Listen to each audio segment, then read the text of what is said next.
देखियो मिथिला फैमिली एखन हमर एखन तक की बनल है। तो दालि तो पहिने दालि देखा दै छी। दालि बनि कऽ तैयार अछि। दालि अहाँके जहन चढ़ल छलै तऽ हम देखेने छलहुँ अहाँ सबके।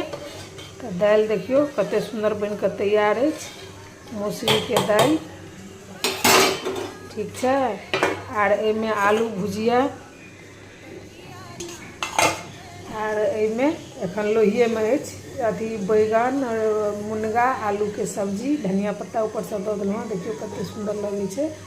तऽ अहाँसब बनबै छी कि नहि बैगनके सब्जी अथी मुनगा दऽ कऽ तऽ जरूर अहाँसब बताएब कमेंट कऽ कऽ। आर एहिमे कुकरमे फेर हम अथी सीटी दऽ कऽ रखने छी। अथी केराके कोसा नहि होइए तकरा उसनै लए चढ़ेने छी। तऽ एकरा अथी उसीन लेलहुँ हँ 3 सीटी लगा कऽ बंद कऽ देलिए। आब गैस निकलत तहन एकर सब्जी बनाएब। इमहर भात चढ़ाएल अछि ठीक छै। देखियौ तऽ हम भात लऽ लेलहुँ हँ। ई आलू भुजिया बनेने छलहुँ हँ से लऽ लेलहुँ हँ। केराके कोसाके सब्जी सेहो लऽ लेलहुँ हँ।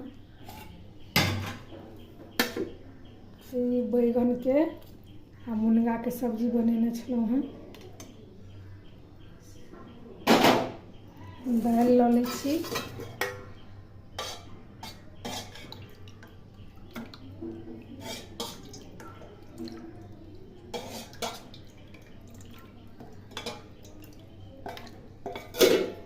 तो देखियो हम जे चले छी खाए ला।